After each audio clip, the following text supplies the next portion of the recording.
Bendito sea tu nombre. Gracias, Señor, en esta tarde por este privilegio que nos das de poder reunirnos, de adorar y glorificar tu nombre, Señor. Pedimos que tú nos ministres y nos hables en esta tarde, Señor, a través de tu preciosa y bendita palabra, Señor. Gracias por esta nueva oportunidad. Recibe hoy tú toda la gloria y la honra, Señor, en el nombre de tu amado Hijo Jesús. Amén. Y amén. Gloria a Dios. Pueden tomar asiento, mis hermanos, en esta tarde. Aleluya. Gloria al Señor. ¿Cuántos están contentos de estar aquí esta tarde? Amén. Gloria al Señor. Qué bueno. Me alegro mucho, hermanos. Bueno, vamos a pasar en esta tarde a estudiar la palabra del Señor y vamos a tocar un tema que yo creo que es de vital importancia y más en estos tiempos en los que ha de vivir. Todas las cartas que van dirigidas a iglesias en el Nuevo Testamento, y ya son unas cuantas, ¿verdad? Carta de Pablo a los Corintios, a los Romanos, a los Efesios, a los Filipenses, luego los 7 mensajes que tenemos en el libro de Apocalipsis, a las famosas 7 iglesias, ¿verdad? De todas y de cada una de estas iglesias, estos mensajes que reciben, podemos aprender muchas cosas. No es que en todas las iglesias locales del mundo ocurran todos los problemas que se mencionan en dichas epístolas, pero cuando hay situaciones en las que no sabemos tal vez cómo actuar, cómo deberíamos de comportarnos ante una circunstancia concreta, pues podemos ir al Nuevo Testamento y ver qué consejos, qué mandamientos, qué instrucciones nos da el Señor y aprender para saber cómo comportarnos en todo momento. Hay una iglesia en el Nuevo Testamento, que es la iglesia de Corinto, que por distintos motivos y circunstancias siempre fue una iglesia con muchos problemas, con muchas divisiones internas. Y no es que no fuera bien fundamentada, porque la Biblia nos enseña que Pablo estuvo en esta ciudad aproximadamente unos 18 meses. Y no me digan a mí que Pablo no hizo un buen trabajo. Por supuesto que lo hizo. Además, él contaba con la ayuda de aquel matrimonio que le aportó tanta ayuda y tanto apoyo en su ministerio, como fue Priscila y Aquila. Después de marcharse él de pastorear la iglesia, apareció por allí un hermano, un predicador, que la Biblia habla muy bien de él, Apolos, un hombre que dice que era ferviente de espíritu y poderoso en las Escrituras. Es decir, que el problema de la iglesia de Corinto no era que tuvieron un pésimo o un mal liderazgo o habían recibido una mala enseñanza, en absoluto, más bien todo lo contrario. La iglesia de Corinto, los hermanos que se congregaban en esa congregación, habían venido de la idolatría, del paganismo. La inmensa mayoría de los miembros de la iglesia no eran de origen judío, por lo tanto, antes habían sido idólatras. Había hermanas en la congregación que antes de convertirse habían ejercido lo que se llamaba la prostitución sagrada. De ahí que Pablo a esa iglesia le diga a las mujeres que se pongan un velo, que se cubran la cabeza, porque la señal de que una mujer en Corinto, en algunos templos estaba o había practicado la prostitución, es que se rapaban el pelo.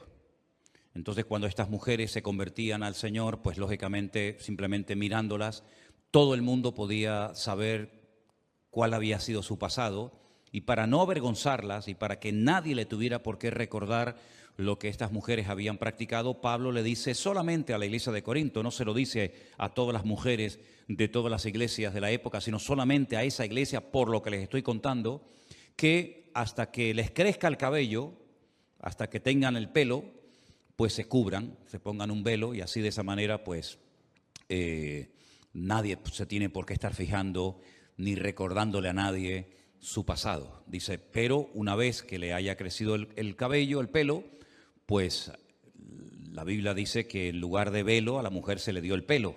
Por lo tanto, ya no tenían necesidad de de cubrirse. Todo lo que salga de ese contexto, pues no tiene ningún sentido, ¿no? Y menos hoy en día. Pero aparte de este tema, había muchos problemas en la iglesia local de Corinto. La Santa Cena, lo que se conoce en aquel tiempo como una especie de ágape, una especie de fiesta, de celebración, pues también había problemas porque no era como nosotros hoy en día, que le repartimos a cada uno su copita y su trozo de pan, sino que se hacían unos banquetes, se hacían unas fiestas, unas celebraciones tremendas en las iglesias, y había gente pudiente, gente con dinero, con recursos, que llevaba mucha comida, mucha bebida a los lugares donde se reunían, y otros hermanos menos pudientes, pues no llevaban prácticamente casi nada. Incluso llegaron, en algunas ocasiones, algunas personas, miembros de la iglesia de Corinto, a embriagarse, a emborracharse dentro de los cultos, dentro de la iglesia. Y otros tantos problemas. Seguramente Pablo le escribió a la iglesia de Corinto más de una carta. Nosotros solamente tenemos 2 en el Nuevo Testamento. La conocemos como Primera de Corintios y Segunda de Corintios. Pero él hace referencia a otras cartas que no las tenemos en el Nuevo Testamento. Pero las 2 cartas que tenemos nos van a dar mucha información sobre el estado espiritual de dicha congregación. Quiero invitarles, por favor, si han traído su Biblia en esta tarde, que vayan abriendo en Primera de Corintios el capítulo 3. Por favor, Primera de Corintios capítulo 3. Vamos a analizar algunas características de esta iglesia, y mientras estoy exponiendo el tema de esta tarde, que lo hemos titulado Cristianos Carnales, usted pregúntese a sí mismo si usted cumple con estas características o no. Espero que no. Voy a comenzar a leer a partir del versículo 1. Primera de Corintios capítulo 3, a partir del versículo 1 en adelante. La palabra del Señor dice así: de manera que yo, hermanos, no pude hablaros como a espirituales, sino como a carnales, como a niños en Cristo. Os di a beber leche y no vianda, porque aún no erais capaces, ni sois capaces todavía. Porque aún sois carnales, pues habiendo entre vosotros celos, contiendas y disensiones, ¿no sois carnales y andáis como hombres? Porque diciendo el uno, yo ciertamente soy de Pablo, y el otro, yo soy de Apolos, ¿no sois carnales? ¿Qué pues es Pablo y qué es Apolos? Servidores por medio de los cuales habéis creído, y eso según lo que a cada uno concedió el Señor. Versículo 6, yo planté, Apolos regó, pero el crecimiento lo ha dado Dios. Así que ni el que planta es algo, ni el que riega, sino Dios que da el crecimiento. Y el que planta y el que riega son una misma cosa, aunque cada uno recibirá su recompensa conforme a su labor. Porque nosotros somos colaboradores de Dios y vosotros sois labranza de Dios, edificio de Dios. Conforme a la gracia de Dios que me ha sido dada, yo como perito arquitecto puse el fundamento y otro edifica encima, pero cada uno mire cómo sobreedifica, porque nadie puede poner otro fundamento que el que está puesto, el cual es Jesucristo. ¿Cuántos dicen amén? Gloria a Dios. Pablo, lógicamente, cuando le escribe esta carta a la iglesia, no está en la iglesia. Si no, no tendría ningún sentido escribirle una carta a una iglesia estando él presente. Pablo ya está en otra población. Pablo tenía la costumbre de establecer iglesias, nombrar pastores y ir recorriendo diferentes zonas, diferentes lugares, pues para seguir estableciendo iglesias y extendiendo la palabra del Señor. Le llega un informe a Pablo procedente de una familia donde le informan, donde le dicen que en la iglesia de Corinto han surgido una serie de divisiones internas, que la iglesia no anda bien, hablando claramente. Entonces Pablo les escribe una carta que podría ser la segunda que les escribe, y la segunda sería la tercera, ¿verdad? Y una de las cosas que el apóstol Pablo destaca en este mensaje del capítulo 3 es que él está hablando a creyentes. En el versículo 1, cuando dice, de manera que yo, hermanos, esa expresión, esa palabra hermanos, Pablo la utiliza única y exclusivamente para hablarle a creyentes. No es una palabra que Pablo utiliza para dirigirse a todo el mundo. No, cuando él habla de hermanos, habla de gente convertida. Habla de miembros de la iglesia de Corinto. No habla a la gente de la calle que no conocen el evangelio ni han tenido un encuentro personal con Cristo. Cuando él dice hermanos, se está dirigiendo a los miembros de la congregación, los que han entendido el evangelio, los que ya llevan tiempo congregándose en esa iglesia. Por lo tanto, esto es muy importante, porque lo que a continuación les va a decir Pablo va dirigido única y exclusivamente a creyentes, no a inconversos. No a gente que no ha entendido el evangelio, sino a creyentes, cristianos, seguidores de Cristo. Y a esos hermanos de esa iglesia les dice, yo no pude hablaros como a espirituales, sino como a carnales, como a niños en Cristo. Si os dais cuenta, Pablo habla de dos tipos de creyentes. Creyentes que los llama él espirituales y creyentes que los llama, como dice aquí, carnales. Y también utiliza la palabra o la expresión niños en Cristo. Busqué la palabra carnales. Saben que el Nuevo Testamento se escribió en griego. Y la palabra que utiliza Pablo cuando habla de carnales es esta que veis ahí en la pantalla. Sarquicos. Y la traducción literal de esa palabra sería mundanos. Mundanos. Es decir, no se estaban comportando los hermanos, los cristianos, los creyentes de la iglesia de Corinto como creyentes, sino como auténticos mundanos, carnales, dice aquí esta versión Reina Valera. En otras palabras, el mundo todavía domina vuestro comportamiento, el mundo todavía domina vuestra forma de hablar, vuestra forma de comportaros, etcétera, etcétera. Claro, la pregunta que nos hacemos a estas alturas, ¿no? Bueno, ¿pueden haber hoy en día en las iglesias cristianos carnales, mundanos, niños en Cristo? ¿O era algo que solamente ocurría en el tiempo de los apóstoles, pero que ya hoy en día, después de tanta enseñanza, después de tanto tiempo, esto ya como que ya no nos afecta a nosotros? No sé qué opinan ustedes, pero mis queridos hermanos, hubo en el pasado cristianos mundanos o carnales, los hay en la actualidad y los seguirán habiendo siempre. Personas que se congregan, personas que leen la Biblia, personas que a lo mejor hasta se han bautizado, personas que participan de la Santa Cena, personas que llevan años congregándose en iglesias, pero que son mundanos. Son personas que no han terminado de romper con el sistema de valores del mundo. Son personas que en la iglesia son una cosa y en el mundo, en la calle, cuando nadie los ve, son otra completamente diferente. Incluso a veces hasta dentro de la misma congregación se comportan como si estuvieran con mundanos o con inconversos. Y Pablo dice que a ese tipo de creyentes no cuestiona su conversión, lo que sí está cuestionando es su madurez, su estabilidad, su firmeza en el Señor, su santidad. Dice que no, a ese tipo de personas no se le puede hablar en términos espirituales. Fijaros cómo una persona por su falta de madurez o de desarrollo en el Señor puede verse limitado a la hora de recibir enseñanza profunda en el Señor.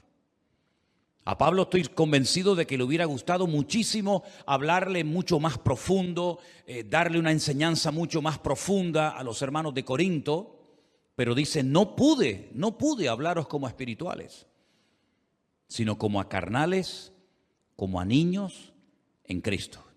En esta misma epístola, pero más adelante en el capítulo 13, el apóstol Pablo dice, cuando yo era niño, hablaba como niño, pensaba como niño, juzgaba o me comportaba como un niño. Mas cuando ya fui hombre, dejé lo que era de niño. Son las distintas etapas de la vida. No se le puede pedir a un niño pequeño que hable, que se comporte, que actúe como un adulto, ni tampoco se le puede pedir a un adulto o se espera de un adulto que se comporte como un niño, porque cada etapa, cada edad de la vida, pues lleva unas características, ¿no? Y el apóstol Pablo dice que estos hermanos de la iglesia de Corinto no habían madurado. Los llama mundanos, sarquicos, es la palabra griega que aparece, carnales, niños en Cristo. Dice que les daba leche, que es lo que comen los niños, no alimento sólido, vianda, porque no eran capaces, ni sois todavía en el momento actual, en el momento de recibir la carta, todavía no habían madurado. Dice, sois carnales, se lo vuelve otra vez a repetir. ¿En qué se basaba Pablo para hablar con tal contundencia a la iglesia? ¿En qué se basaba Pablo? ¿Qué observaba en ellos para llamarles niños, carnales, mundanos? Bueno, ahora lo dice. Hay entre vosotros, versículo 3, celos, contiendas y disensiones. Es decir, la forma como ustedes se están comportando dentro de la iglesia, no digo fuera, sino dentro de la congregación, es una forma típica de un mundano. Son las características típicas de una persona carnal, una persona celosa, envidiosa, que crea divisiones, que hace grupitos, ¿verdad? Que menosprecia a unos en favor de otros, contiendas, disensiones. Es decir, todos creo que tenemos en nuestra casa uno o varios espejos, ¿sí o no? ¿Cuántos tienen espejos en sus casas? Todo el mundo, ¿no? Algunos no pueden vivir sin un espejo. ¿A qué no? Se miran 40 veces en el espejo a lo largo del día. ¿Qué es lo que refleja el espejo? Lo que le pones delante. No te enfades con el espejo si te ves gordo, si te ves viejo, si te ves arrugado, si te ves demasiado canoso, si te ves... No te enfades con el espejo. El espejo proyecta lo que le ponen delante. Ni más ni menos. Hay un espejo en el mundo espiritual en el cual podemos ver nuestra realidad. No lo que me gustaría, sino la realidad mía presente en el momento actual. Y es que mi nivel de madurez se refleja en la forma como me relaciono con mis hermanos en Cristo.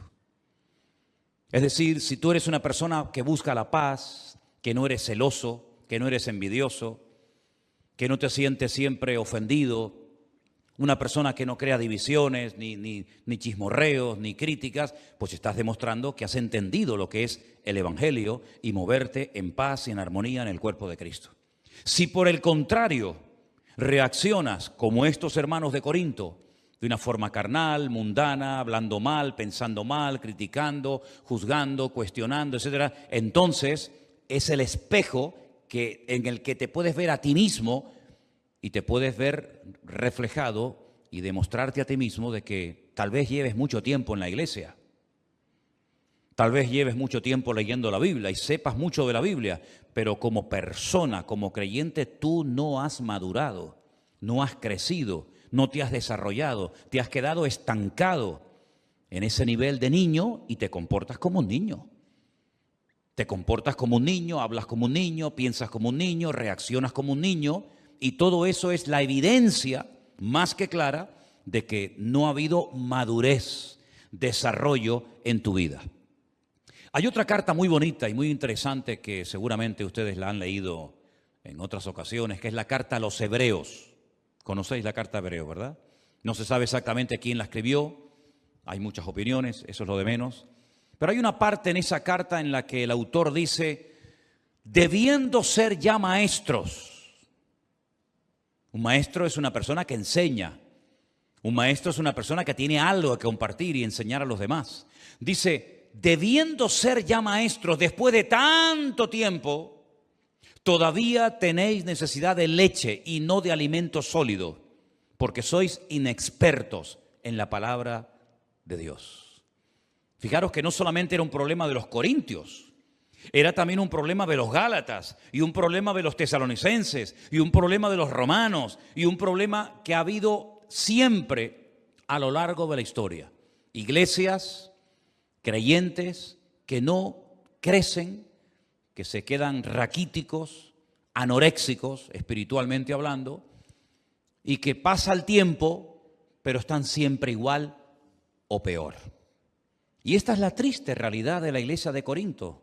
Pablo no la oculta. Pablo no dice, bueno, hermanos, no pasa nada. No. Pablo los confronta y Pablo les dice, no les puedo hablar como espirituales, no les puedo dar vianda, sino leche, porque sois mundanos, porque sois carnales, hay divisiones, hay celos, hay envidias entre vosotros. Y pone un ejemplo no de otra iglesia, un ejemplo de lo que estaba pasando allí. Y dice, yo soy de Pablo, otro dice yo soy de Apolos, ¿verdad? No sois carnales y actuáis como niños. Y Pablo dice, nosotros, los predicadores, los pastores que hemos estado ministrando en esa iglesia, dice, nosotros somos servidores por medio de los cuales habéis creído. Y eso según lo que a cada uno concedió el Señor. Más adelante en el versículo 9 dice, nosotros somos colaboradores de Dios y vosotros sois labranza de Dios, edificio de Dios, colaboradores, servidores, instrumentos al fin y al cabo, y ellos lo que estaban haciendo es seguir al instrumento en vez de seguir al Dios que usaba el instrumento. Es como si terminamos adorando, no sé, el martillo, el destornillador o cualquier otra herramienta y no nos damos cuenta de que detrás de ese instrumento, detrás de esa herramienta, hay una mano, hay una persona con nombre, con apellido. Exactamente igual ocurre en la obra de Dios. Dios puede utilizar mucho a un hombre, Dios puede utilizar mucho a una persona a la hora de predicar, a la hora de enseñar, a la hora de fundar una iglesia, a la hora de hacer muchas cosas, pero detrás de ese instrumento, detrás de esa persona de carne y hueso está el Señor, que es al que tenemos que seguir, honrar y adorar, y no al instrumento que Dios está utilizando. Amén, hermanos. Yo he hecho una pequeña lista de 10 características de los cristianos carnales, de los niños en Cristo. Vamos a ir punto por punto analizando cada uno de ellos, y mientras hablamos de cada uno de estos puntos, pregúntate a sí mismo si te sientes identificado o no con lo que voy a compartir. Característica número 1 de los cristianos carnales poco desarrollados o nada desarrollados en Cristo. Se mueven por emociones y sentimientos. Quiero que todos juntos leamos este primer punto, por favor. Se mueven por emociones y sentimientos. ¿Es malo emocionarse o expresar algún tipo de emoción o de sentimiento? No. Dios nos ha creado con la capacidad de llorar, de reír, de emocionarnos, pero las emociones y los sentimientos pueden ser traicioneros, porque son fluctuantes, son cambiantes. No sentimos lo mismo ahora que cuando teníamos 14 años o cuando teníamos 8 años. No sentimos lo mismo todos los días de nuestra vida, ni nos emocionan, ni nos atraen siempre las mismas cosas que a lo mejor hace años sí. Porque vamos cambiando, vamos progresando, ¿verdad? Y no es lo mismo un niño lo que siente, por lo que se emociona con sus juguetes, con sus amigos, que un hombre, una mujer ya casada, con familia, con hijos, ¿verdad? Los sentimientos son fluctuantes, son cambiantes. Y el creyente no puede ser fluctuante. Ahora creo muchísimo, mañana no creo nada. Ahora leo muchísimo la palabra de Dios, mañana no quiero saber nada de la Biblia. Ahora voy a la iglesia, llamo al Señor y quiero servir al Señor. Dentro de 15 o 20 días ya no me quiero congregar más porque no me hablaron, no me saludaron, no me llamaron, no sé qué, no sé cuánto. Eso es el peligro de dejarse llevar o guiar o pastorear por sentimientos y por emociones. Y este tipo de creyentes poco maduros, poco estables, poco o nada firmes en el Señor, son gente emocional. Gente que los ves un día y se quieren comer el mundo. Y al poco tiempo ves que el mundo se lo comió a él. Son gente emocional, gente fluctuante, son personas manipulables, son personas que no tienen estabilidad en el Señor. Y hoy en día, si algo necesitamos los cristianos, es estar bien firmes y estables y constantes en las cosas del Señor. Amén, hermanos. Porque el mundo cambia tan rápido. La vida que estamos llevando hoy en día, hace poco tiempo atrás, era completamente diferente. Y la vida cambia continuamente, pero el Señor permanece para siempre, porque Él es el mismo ayer, hoy y para siempre. ¿Cuántos dicen amén? Segunda característica de los niños en Cristo, de los cristianos carnales, no aceptan un no por respuesta, ni de Dios ni del hombre. Siempre quieren salirse con la suya, como los niños, ¿verdad? Como le digas al niño, no hay más caramelos. Tercera Guerra Mundial. Se te tira al suelo. Bueno, los nuestros no, porque son santos, ¿no? Pero a veces vemos por ahí cada escena que yo digo, madre mía, increíble. Y al final la madre cede y le dice, bueno, toma, para que se calle. Ya ganó el mocoso. Cuando tenga unos cuantos años más, te va a pasar factura el no haberte sabido posicionar y mantener el no. No dice la Biblia, sea vuestro no, no, y vuestro sí, sí, pues por algo lo dirá la Biblia, ¿verdad? No aceptan un no por respuesta, siempre se quieren salir con la suya. Dice, no, eso no se puede hacer, hermano. Ya se enfadan, ya se ponen con la cara larga, ya les cambia el semblante, como a Caín, ¿se acuerdan? Dice que a Caín le cambió el semblante porque no aceptan un no. Ni de parte del pastor, ni de parte del padre, ni de parte de la madre, ni de parte de Dios, ni de parte de nadie. Porque son caprichosos, consentidos. ¿Y qué dice el libro de Proverbios? Que el niño consentido avergonzará a su padre y a su madre. Y el cristiano carnal es una persona que siempre se quiere salir con la suya. Yo quiero esto, yo quiero esto, yo quiero esto. Y si no me lo dan, pues me voy a otra iglesia donde sí me lo van a dar. Nada más entrar sin conocerme de nada. Tremendo, ¿no? Tercera característica, hacen las cosas para ser vistos, generalmente. No pueden pasar desapercibidos, no saben estar quietos, no saben estar ahí sentaditos. Siempre tienen que salir en todas las fotografías. El yo siempre está por delante. Yo no sé qué, yo no sé cuánto, el yo y el yo. ¿Y qué dijo el apóstol Pablo hablando del ego o del yo? Ya no vivo yo, mas vive Cristo en mí. El niño siempre quiere controlar la conversación, donde están los abuelos, donde está la tía, donde están los hermanos. El niño siempre quiere llamar la atención. Y el niño en Cristo es exactamente igual. Cuarto lugar, el niño en Cristo, la persona inmadura en Dios, se ofende fácilmente. ¿Saben por qué? Porque espera recibir de la gente algo y cuando no lo recibe se ofende. ¿Cuántas veces yo les he enseñado y les he dicho, hermano, escúcheme bien, si usted no se quiere sentir ofendido, nunca, no espere nada de nadie. Como usted espere algo, lo que sea, de alguien y no se lo da, no lo recibe, se va a sentir mal.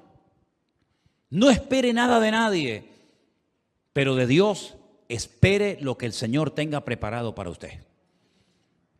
Pero el niño en Cristo, la persona inmadura, se ofende cuando no cuentan con él, cuando no le hablan, cuando no sé qué, porque son personas que siempre intentan destacar por encima de los demás.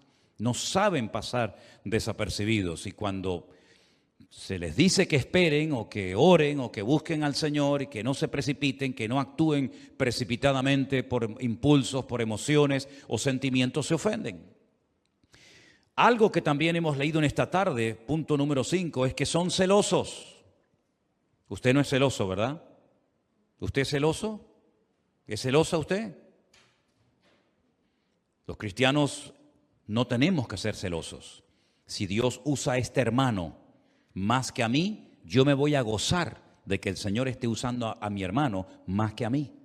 Y si el Señor bendice y prospera más a mi hermano que a mí, yo me voy a gozar con la bendición de mi hermano y no voy a tener celos ni envidia de él, sino más bien todo lo contrario.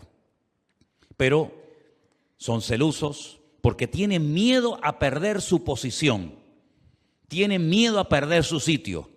Uy, y si viene alguien que canta mejor que yo, y si viene alguien que toca mejor que yo, y si viene otra persona que lleva menos tiempo que yo en la iglesia o en la escuela dominical o en el culto de jóvenes o donde sea, y resulta que me quita el puesto, como si en la iglesia tuviéramos puestos. El único que tiene su puesto y su lugar garantizado es nuestro Dios. ¿Cuántos dicen amén? Porque algo muy importante que he aprendido en el reino de Dios, que no hay nadie imprescindible. Pero el creyente inmaduro, el niño en Cristo, el mundano, el carnal, se siente imprescindible. Y el Señor nos ha mostrado 1000 veces que en la iglesia de Cristo no hay nadie imprescindible. ¿Cuántos dicen amén? Se murió Pablo, el apóstol Pablo, una tremenda pérdida. Seguramente muchos hermanos lamentaron que lo ejecutaran en Roma. ¿Qué va a pasar ahora? Nada. La iglesia siguió adelante. Y murió Juan y Santiago y Timoteo. Y murieron todos los apóstoles de Cristo. ¿Y qué pasó con la iglesia? Siguió adelante, no pasó nada. Y vinieron persecuciones, y vinieron herejías, y vinieron personas a hacer daño a la iglesia. ¿Y qué pasó con la iglesia? Siguió adelante. Porque la promesa de Dios es que las puertas del Hades, del infierno, no prevalecerán contra la iglesia. Si no estoy yo, estará otro, y si no está otro, está otro. No pasa nada, el Señor cuida de su iglesia. Y si no es presencialmente, es por internet. Y si no es por internet, no se preocupen ustedes que el Señor es fiel y nunca nos va a abandonar. El único imprescindible en la casa de Dios, en la iglesia, es Él, el dueño, la cabeza de la iglesia. Ni tú ni yo somos imprescindibles. ¿Cuánta gente ha pasado por esta iglesia? ¿Cuánta gente ha pasado? Y la iglesia sigue avanzando, sigue adelante. Porque la iglesia no es del hombre. Una verdadera iglesia, quien la sustenta y quien la cuida es el dueño de la iglesia, que es el Señor Jesucristo. Y si no toca uno la batería, no te preocupes, mañana viene otro. Y si no, no pasa nada. Y si no hay pastor, vendrá otro. Y si no, siempre es así. El Señor nos ha demostrado que al único que tenemos que anhelar que esté siempre es a Él y a su presencia. Un punto muy importante también, el número 7, es que siempre están a la defensiva. Cualquier mensaje que uno predique ya se lo toman, se sienten aludidos, porque siempre están con la escopeta cargada, siempre están con las uñas para afuera, a la defensiva. Esto lo está diciendo por mí, seguro. Yo sé que esto me lo está diciendo a mí. Gracias al Señor, con 60 años que voy a cumplir dentro de poco tiempo, nunca he necesitado de un micrófono para decirle a una persona en su propia cara lo que he sentido de parte de Dios decirle. No necesito utilizar el púlpito para decirle a usted, hermano y hermana, lo que creo de parte de Dios que le tenga que decir. ¿Cuántas veces, tal vez ustedes no lo saben, porque si no lo digo, ¿cómo lo van a saber? Pero ¿cuántas veces ha terminado un culto y se me han acercado unas cuantas personas y me han dicho, hermano, hoy el mensaje era todo para mí? Hoy el Señor me habló y resulta que hace 10 minutos me lo dijeron 4 personas y él o ella no se habían dado cuenta. Porque la palabra de Dios es para todos. Y cuando un pastor, por lo menos yo no sé lo que hacen los demás ni me interesa, pero yo cuando predico para toda la congregación y que cada uno sea ministrado conforme a la necesidad de su corazón. Y si el Espíritu Santo te ha hablado y te ha sentido aludido, no te ofendas, dile gracias Señor, porque en esta iglesia cada vez que vengo, tú siempre me hablas. ¿Cuántos dicen amén? Yo particularmente... Yo he sido muy pocos años miembro de iglesia porque desde muy joven estoy predicando. Casi de los 17, 18 años estoy predicando y pocas veces he sido miembro de una iglesia. Pero si yo tuviera que elegir una iglesia para mí, para mi familia, jamás me congregaría en una iglesia donde no me sienta aludido. Jamás me sentaría en una iglesia donde me sienta siempre cómodo. Predique de lo que predique el pastor, hable de lo que hable el pastor, el mensaje siempre me pasa por encima de la cabeza. Yo no me congregaría en una iglesia así, porque yo no vendría a una iglesia para que me pasen la mano. Yo no vengo a una iglesia para que me digan qué guapo y qué bonito que soy. Yo vengo a una iglesia para que mi Dios me confronte y me saque la basura que llevo dentro y pode las ramas secas y trate con mi vida y me cambie. Porque la iglesia es el taller de Dios. Es el lugar donde el Señor pone el dedo en la llaga y nos hace ver cosas que a lo mejor nunca en la vida fuimos conscientes de que ese pecado, esa actitud, esa mala costumbre, esa mala palabra, la llevo arrastrando toda mi vida y no me he dado cuenta hasta el día de ayer que el pastor predicó de ese tema. ¿Qué te parece? ¿A quién le ha pasado eso alguna vez? Venir a la iglesia y escuchar una palabra y decir, pero si este soy yo, el Señor me está hablando a mí. Eso me pasó a mí las primeras veces cuando yo me congregaba, recién convertido. Miraba a los lados, créame, literalmente lo digo, no exagero. Miraba a la derecha, miraba a la izquierda, miraba detrás. Pensaba que estaba yo solo en la iglesia porque todo lo que predicaba aquel hombre me sentía yo aludido y me estaba hablando a mí. Pero no era él, era el Señor a través de él que me estaba hablando a mi vida. ¿Cuántos dicen amén? Y esa es la señal de una iglesia donde está el Espíritu de Dios. Hermano, no me digan a mí, si el Señor Jesucristo, con todo mi respeto, voy a poner este ejemplo, entrara ahora mismo por el pasillo de esta congregación y subiera a este púlpito, lógicamente yo me sentaría, faltaría más. Y Él cogiera el micrófono en la mano, aunque yo creo que no le haría ninguna falta. Pero si el Señor Jesucristo se subiera en esta tarde a esta plataforma y nos mirara a cada uno de nosotros a la cara, ¿no tendría nada que decirnos? ¿Sí o no? Vamos, yo estoy ahí sentado y me mira así el Señor Jesucristo y yo, no quiero decir nada feo, pero vamos, tráigame tierra, porque solamente una mirada de Cristo se le dirigió a Pedro, no le dijo ni mu, y Pedro dice, salió y lloró amargamente. ¿Se acuerdan? Dice, se le quedó mirando y ya con la mirada te lo he dicho todo, como antaño. Ya hoy en día eso no existe, los chicos no entienden, pero antiguamente cuando estabas en una casa, en una reunión, y el viejo te hacía así y te transmitía telepáticamente un mensaje. Te estaba diciendo, o te portas bien, o cuando llegue a casa te voy a dar una paliza que te vas a acordar toda tu vida. Todo eso te lo decía con la mirada. ¿Sí o no? Hoy en día le mira, le remira, nada, eso no sirve nada. Está en otra frecuencia. Pero en aquella época una mirada del viejo te ponía firme, amigo. Imagínense si el Señor subiera esta tarde a esta plataforma y se te queda mirando, sin decirte nada, te lo está diciendo todo, querido. ¿Sí o no? Pues eso tiene que ser una iglesia.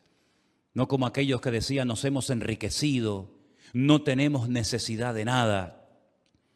Y dice el Señor, he aquí yo estoy a la puerta y llamo, si alguno oye mi voz y abre la puerta, entraré a él, cenaré con él y él conmigo. Habían empezado el culto y habían dejado al Señor fuera, metafóricamente hablando, ¿verdad? Habían empezado la reunión, el culto, la alabanza, la predicación, y la presencia del Señor no estaba. ¿Cómo puedo yo saber si en una congregación está o no está la presencia de mi Señor? Porque yo me siento aludido, como si el Señor literalmente me estuviera mirando a la cara, me sentiría tremendamente aludido. Pues en una iglesia, cuando se pone la palabra de Dios, la palabra siempre hablará y tocará nuestros corazones. ¿Cuántos dicen amén? Qué maravilla. Yo lamentablemente, digo lamentablemente porque ya me gustaría a mí poder estar ahí sentado y que me predicara otro y que me enseñara la palabra, pero llevo 40 años prácticamente sin que nadie me predique. Pero qué maravilla tiene que ser venir a la iglesia después de un día de trabajo, cansado o en fin, en las circunstancias que sea y sentarte ahí y decir, ¡wow! ¡Qué maravilla! Se sube a la plataforma, ora, el Señor lo usa, me habla el Señor con su palabra. Eso es una maravilla, ¿sí o no? A mí para que me hable el Señor tengo yo que orar, tengo que estudiar, tengo que leer la Biblia. Ustedes vienen a la iglesia sin Biblia, pantalón corto, pantalón largo, con camisa larga, camisa corta, como sea, me siento ahí y Dios me habla. Eso es una bendición tremenda. ¿Lo valoran ustedes, sí o no? Es un privilegio maravilloso. No están dispuestos a cambiar. Uy, este punto para escribirlo lo pensé 30 veces. Porque algunos de ustedes dirán, pero hermano, ¿usted cree sinceramente que hay hoy en día gente en las iglesias que no quieren cambiar? ¿Me dejan que les diga un secreto ahora que no nos ve ni nos escucha nadie? Así de gente. Así de gente. Hay mucha gente en las iglesias que no quieren cambiar. No sé a lo que vienen, pero a cambiar no. No quieren cambiar. ¿Y saben lo que me costó años aprender? Lo aprendí, Pero ¿saben lo que me costó años tener que decir? Señor, es verdad, tienes razón, que hay gente que no quieren cambiar, aunque se congreguen en esta o en cualquier otra congregación. Hay gente que no quieren cambiar, te dicen, yo he sido así toda mi vida, hermano. En mi familia éramos así. Y es como un estigma, ¿no? Es como decir, yo soy así y no puedo comportarme de otra manera. ¿Se acuerdan ustedes cuando un día unos discípulos del Señor Jesucristo se le acercaron al maestro y le dijeron, Señor, tenemos que contarte una cosa, como si él no lo supiera? Hemos visto por ahí a uno que echa fuera demonios en tu nombre, pero no es de los nuestros, no es de nuestro grupo de discípulos. Van por ahí echando fuera demonios en tu nombre. ¿Quieres que oremos para que caiga fuego del cielo y los destruya? ¿Pero qué estás diciendo? ¿Estás loco? Y el Señor dijo, hijos del trueno, ¿qué estáis diciendo? ¿Sabes quién dijo ese comentario? ¿Sabes quién le hizo ese comentario, ese chisme al Señor? Uno de ellos era Juan. Sí, Juan, ese que dice, amaos los unos a los otros, porque el que no ama no ha conocido a Dios. Ese que está todo el día hablando del amor en sus cartas, ese un día le dijo al Señor, si quieres oro para que caiga fuego del cielo y los queme a todos. Qué cambio, de llamarlos hijos del trueno a ser el discípulo amado, el más cerca del corazón y la vida del Señor. Un cambio completamente radical en su vida. Pedro, aquel que dijo, yo no le conozco, no sigas insistiendo, yo no sé quién es ese hombre, yo no quiero saber nada de ese hombre. Al final terminó diciendo, Señor, te amo, Señor, te amo, Señor, te amo, tú lo sabes todo, Señor, y terminó dando su vida como mártir por Cristo. Todos hemos tenido malas experiencias, todos hemos tenido malas etapas, todos hemos sido dominados por la carne, por el orgullo, por la soberbia, por tantas cosas de la vida. Y el que no lo quiera admitir se engaña a sí mismo. Pero gloria al Señor que en Cristo hay posibilidad de cambio, que nuestro carácter puede ser domado y presentado a los pies de Cristo y no ser un esclavo de ese apellido que siempre ha sido así los hombres en mi casa, en mi familia, y no ser dominado por las pasiones y no ser dominado por mi carácter, sino ser dominado y controlado por el Espíritu Santo de Dios, que es mansedumbre, fe, templanza, amor, paciencia. Contra tales cosas no hay ningún tipo de ley. ¿Qué ley le vas a poner al amor? No se amen tanto. Prohibido amarse tanto. Prohibido tener mucha paciencia. No se le puede poner fronteras al campo. No se le puede poner fronteras, ¿verdad?, al viento ni al fruto del Espíritu de Dios. ¿Por qué? Porque la Biblia nos enseña que el que quiere cambiar puede cambiar en el nombre del Señor. No es fácil, lleva tiempo.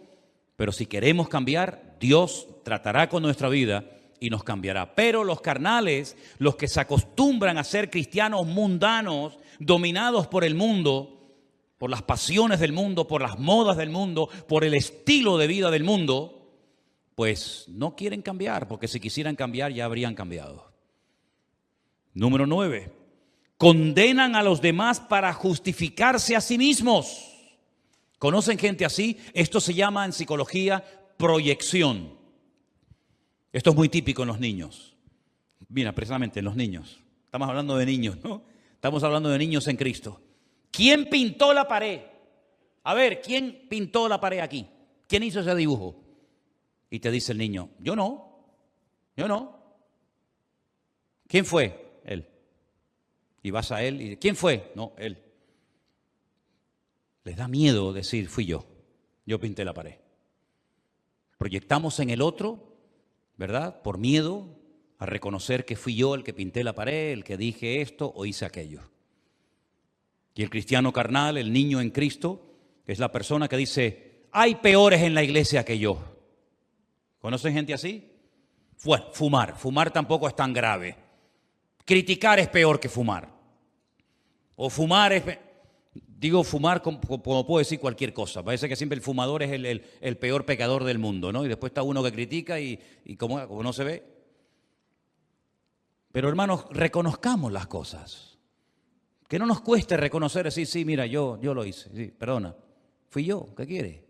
Tengo este problema, estoy en un proceso de restauración del Señor. Porque ¿quién en esta tarde no admite que estamos en proceso de restauración por el Señor?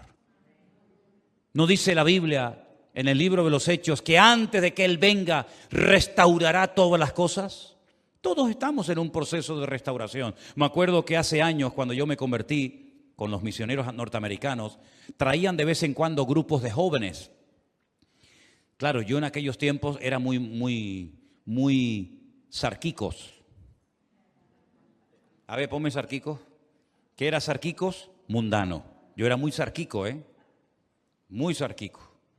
Y claro, cuando venían aquellos grupos de americanos, las jóvenes que venían eran impresionantes.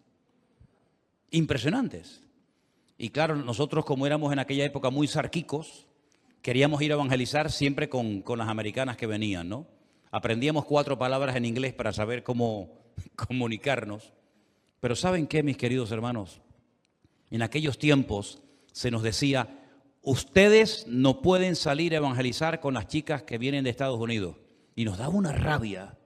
No entendíamos por qué los pastores eran tan cerrados y nos prohibían a nosotros salir a evangelizar. ¿Evangelizar o evangeligar? Es una cosa completamente diferente, ¿no?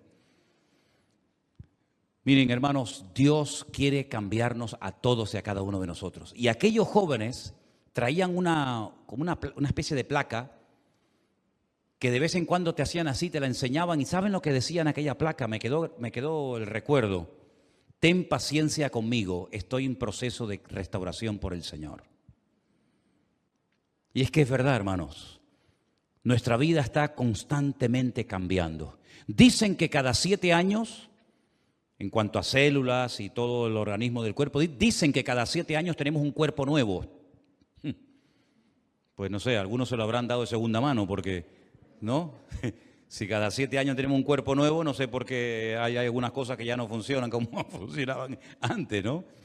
Pero y espiritualmente hablando, dice la Biblia que por fuera nos vamos desgastando, pero el hombre interior se va renovando cada día a la imagen de Cristo. ¿Cuántos dicen amén? No condenamos a nadie, no justificamos nuestros pecados, censurando a los demás. ¿Se acuerdan ustedes la actitud del hermano del hijo pródigo? ¿Cuánto se ha hablado del hijo pródigo, Y qué poquito se habla del hermano del hijo pródigo. El hermano del hijo pródigo era un carnal.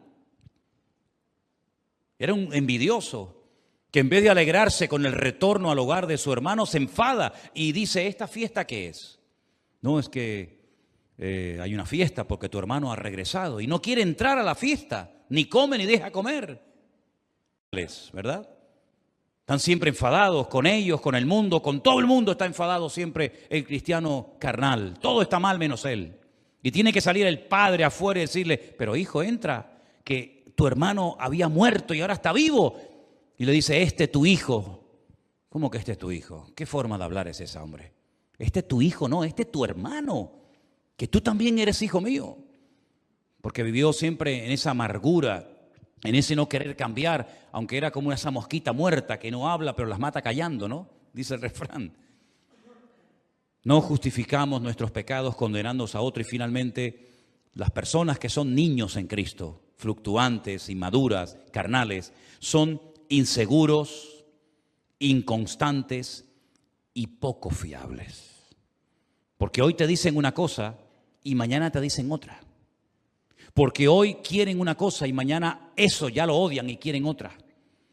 Por el contrario, si quieres saber cómo es un cristiano maduro y espiritual, pon esta lista pero a lo contrario. Y te vas a dar cuenta de que eso es lo que el Señor anhela para todos y para cada uno de nosotros. Que maduremos. Como dice 1 Corintios capítulo 15, y quiero leerles este versículo un momentito.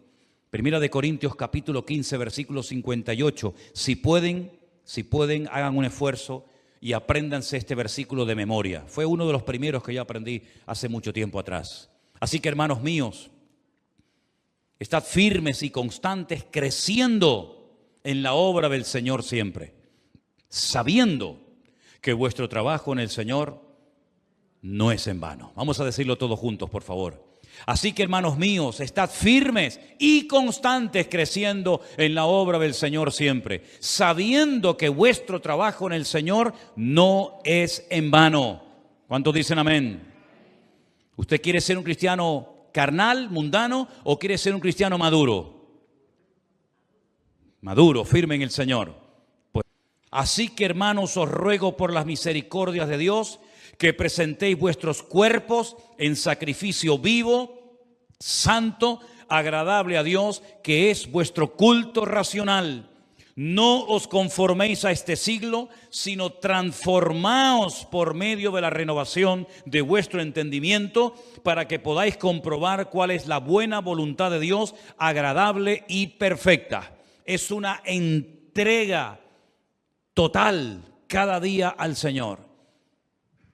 No llegar a un nivel de decir, bueno, ya me conformo, ya me acomodo, ya aquí me quedo estancado, satisfecho, sino cada día presento algo más al Señor. Hoy es una cosa, mañana será otra, pidiéndole al Señor que limpie, que cambie, que transforme mi mente, mi sala de máquinas, para que todo mi ser, espíritu, alma y cuerpo, y lógicamente también incluida la mente, ¿verdad?, pues esté al servicio del Señor y de su obra, y que mi naturaleza humana no me lleve al pecado, que mi naturaleza humana separada de Dios no me domine, no me controle, que es lo que la Biblia llama la carne, ¿verdad? Los que son de la carne, ¿en qué piensan? En las cosas de la carne. Y los que son del Espíritu, en las cosas del Espíritu. Y el ocuparse de la carne, que es muerte, pero el ocuparse del Espíritu es vida. Ese cambio, esos pasos para cambiar, soy yo el que los tengo que dar. Una cosa es venir a la iglesia y escuchar los estudios, las predicaciones y cantar al Señor. Todo eso está muy bien. Pero luego hay un trabajo personal insustituible que nada ni nadie puede ocuparlo, sino tú solo. Tu mujer puede ser una mujer muy espiritual, o tú puedes ser como varón, un hombre muy espiritual, y a lo mejor tu esposa no, o tus hijos más que tú, o al contrario, pero es que el crecimiento es individual, no es colectivo. Una cosa es la iglesia, pero luego la iglesia está formada por mucha gente, unos de un país, otros de otro país, de una cultura, de una edad, de otra edad, ¿verdad? De un trasfondo, de otro trasfondo. Por lo tanto, el crecimiento es individual.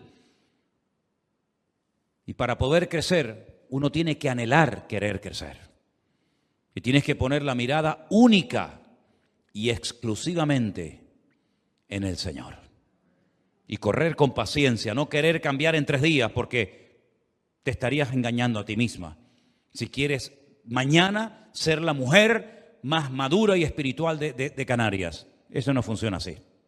Esto es un día y otro, y otro, y otro, y otro, con ganas, sin ganas, con lluvia, con sol, con dinero, sin dinero. Sigo siendo un hijo de Dios. Amén. Cierra tus ojos ahí donde estás. Y vamos a pedirle al Señor que nunca, jamás nos comportemos como niños en Cristo, inmaduros, como carnales, sino que siempre el amar a Dios, obedecer al Señor y cumplir con su palabra sea la prioridad máxima en nuestra vida. Hay que anhelar crecer, hay que querer crecer y cambiar en el nombre del Señor. Y nuestra relación con los hermanos es el espejo que proyecta mi nivel de madurez en el día de hoy. Por eso queremos, Señor, como iglesia y también personalmente, pedirte, oh Señor, en esta tarde, que tú nos ayudes a crecer, a esforzarnos, a poner nuestra vida ante el altar tuyo como sacrificio vivo. Y te pedimos, oh Señor, en el nombre soberano y bendito de Jesús, cámbianos, renuévanos, transfórmanos, Señor. Y te damos gracias porque sabemos que en Cristo hay victoria, hay esperanza y hay la posibilidad de mejorar y de cambiar. Porque tú que habitas en nosotros puedes producir desde dentro de nosotros ese cambio para que el mundo vea que cuando una persona se pone en las manos de Dios, esa persona puede cambiar para la gloria.